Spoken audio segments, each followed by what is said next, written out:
അമൃതേശ്വരി നമ. ധ്യാന സമയം. ഒരു ഭക്തൻ ധ്യാന സമയത്ത് മയക്കത്തിലേക്ക് എഴുതി.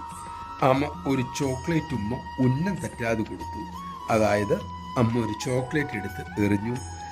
അദ്ദേഹത്തിന്റെ പുരികത്തിന് മധ്യത്തിൽ തന്നെ കൃത്യമായി കൊണ്ടു. അദ്ദേഹം ഞെട്ടി ഉണർന്നു. നോക്കിയപ്പോൾ കയ്യിൽ ചോക്ലേറ്റ് വീണിരിക്കുന്നു. ചോക്ലേറ്റ് വന്ന വഴി തിരിഞ്ഞ് അദ്ദേഹം ചുറ്റും നോക്കി. ആ നോട്ടവും മുഖവും കണ്ട് അമ്മ പൊട്ടിച്ചിരിച്ചുപോയി. അദ്ദേഹത്തിന് അപ്പോൾ കാര്യം മനസ്സിലായി. മുഖം ആനന്ദത്താൽ ചുവന്നു കൊടുത്തു. ചോക്ലേറ്റ് എടുത്ത് നെറ്റിയിൽ തൊട്ട് വന്നിച്ചു. പിന്നെ ചിരിച്ചുപോയി.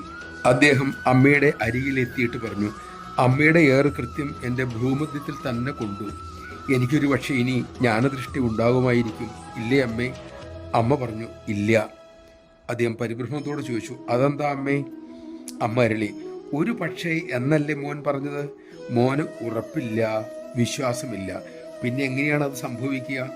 അദ്ദേഹം തിരക്കി, പൂർണ്ണ വിശ്വാസം ഉണ്ടെങ്കിലേ അത് സംഭവിക്കൂ എന്നാണോ അമ്മേ?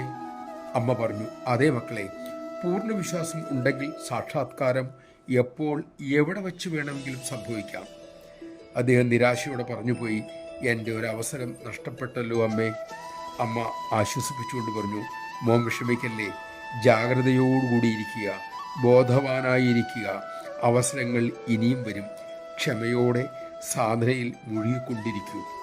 തെളിയാത്ത മുഖത്തോടെ അദ്ദേഹം മടങ്ങാൻ തുടങ്ങവേ അമ്മ ചോദിച്ചു, മോൻ എന്തിനാ ഉറക്കെ ചിരിച്ചത്? വീണ്ടും പൊട്ടിച്ചിരിച്ചുകൊണ്ട് അദ്ദേഹം പറഞ്ഞു, ധ്യാനത്തിൽ മയങ്ങിയപ്പോൾ ഞാനൊരു സ്വപ്നം കണ്ടു അമ്മേ. അമ്മ എന്നെ ചോക്ലേറ്റ് എടുത്തെറിയുന്നു. എൻ്റെ പുരികമധ്യത്തിൽ കൊണ്ട് ഞാൻ എഴുന്നേൽക്കുന്നു. സ്വപ്നം കണ്ടതും സംഭവിച്ചതും ഒരുപോലെയാണ് എന്നറിയാൻ എനിക്ക് ഏതാനും നിമിഷങ്ങൾ വേണ്ടി വന്നു. അമ്മ അത് കേട്ട് വീണ്ടും പൊട്ടിച്ചിരിച്ചു. നമഃശിവായ. നമ്മുടെയെല്ലാം ജാഗ്രത സ്വപ്ന സുഷുപ്തികളിൽ വിഹരിക്കുന്നവളാണ് അമ്മ, അതായത് ത്രിപുരസുന്ദരി. അമ്മയുടെ അനുഗ്രഹം നമുക്കെല്ലാം ഉണ്ടാകട്ടെ.